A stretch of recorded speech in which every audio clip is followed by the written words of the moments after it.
ओम शांति। 3 अप्रैल 2023 की साकार मुरली से होमवर्क। आज की मुरली से हम लक्ष्य लेंगे, जीवन मुक्त बन भविष्य राज्य भाग्य लेने का पुरुषार्थ करना है। जीवन मुक्त बनना अर्थात बंधन मुक्त बनना, पवित्र बनना। इसके लिए आज की मुरली में बाबा ने कहा, बलि चढ़ना है, ट्रस्टी बनना है और सब कुछ एक्सचेंज करना है। इसके लिए बाबा ने कहा कि देह सहित सब कुछ मुझे दे दो और तुम मुझे अपना वारिस बनाओ। तो जब हम बाबा को वारिस बनाएंगे, अपना तन मन धन जीवन सहित बाबा को अर्पण करेंगे, इसको ही कहेंगे बलि चढ़ना।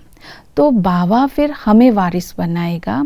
बाबा कहते 21 जन्मों के लिए मैं तुम्हें ऊंच पद दे दूंगा, आत्मा और शरीर दोनों को पवित्र बना दूंगा।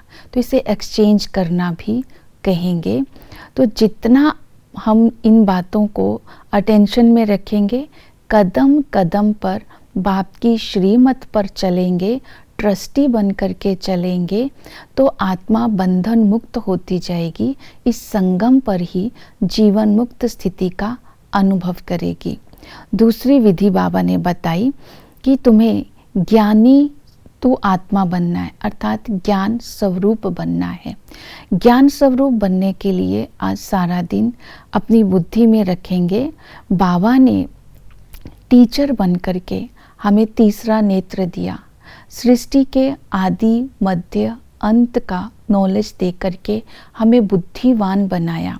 तो बाबा ने हमें स्मृति दिलाई कि तुम्हें मैं लक्ष्मी नारायण को वरने लायक बना रहा हूँ, इसलिए पढ़ाई पर पूरा अटेंशन देना है। और सतगुरु बन करके बाबा ने हमें ज्ञान स्वरूप बनाया। तो गायन है, ज्ञान अंजन सतगुरु दिया, अज्ञान अंधेर विनाश। तो बाबा ने हमें ज्ञान दिया कि गृहस्थ में रहते कमल फूल समान तुम्हें बनना है, अर्थात दोनों तरफ तोड़ निभाना है। अपनी गृहस्थी भी संभालनी है और पवित्रता की धारणा भी करनी है। जैसे कमल का फूल कीचड़ में रहता है और प्रभाव से मुक्त रहता है, तो न्यारा भी रहना है और प्यारा भी रहना है। और इसी तरह पिता के संबंध से बाबा ने हमें ज्ञान दिया है कि मैं तुम्हारा सच्चा सच्चा बाप हूँ। बाप की हैसियत से तुम मुझे याद करोगे तो मैं तुम्हें स्वर्ग का मालिक बना दूंगा। तो इस तरह बाप, टीचर, सतगुरु को ज्ञान युक्त होकर भावना से याद करने से आत्मा बंधन मुक्त बनती जाएगी। योगी तो आत्मा बनने के लिए बाबा ने अटेंशन दिलवाया, जितना योग में रहोगे उतना धारणाएं अच्छी होती जाएगी। तो योग करने के लिए आज सारा दिन अटेंशन देना है आत्म चिंतन और परमात्म चिंतन के ऊपर। आत्मा जो है स्टार मिसल है, आत्मा निर्वाण धाम की रहने वाली है, आत्मा का पाठ अमर है और आत्मा भी अमर है। तो बाबा जो है वो पुनर्जन्म रहित है, वो भी निराकार है, वो भी परम धाम निवासी है।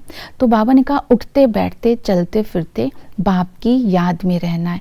जितना हम निरंतर बाबा की याद में रहेंगे उतना ही बंधन मुक्त होते रहेंगे और सर्व कर्म करते, संबंध निभाते जीवन मुक्त स्थिति का अनुभव करते रहेंगे। तो इसी तरह आज हम सारा दिन इन बातों को याद में रखते हुए भी सेवा करेंगे। बाबा सर्वव्यापी नहीं है, आत्मा सो परमात्मा नहीं है। आत्मा देवता, क्षत्रिय, वैश्य, शूद्र वर्ण में आती है। तो इसी तरह चक्र का ज्ञान देंगे, स्वर्ग और नरक का अंतर बताएंगे। तो जितना ज्ञान की धारणा होगी, ज्ञानी तो योगी तो आत्मा होंगे, बंधन मुक्त होंगे, उतना ही जीवन मुक्त का अनुभव करेंगे और भविष्य राज्य भाग्य के अधिकारी बनेंगे। ओम शांति।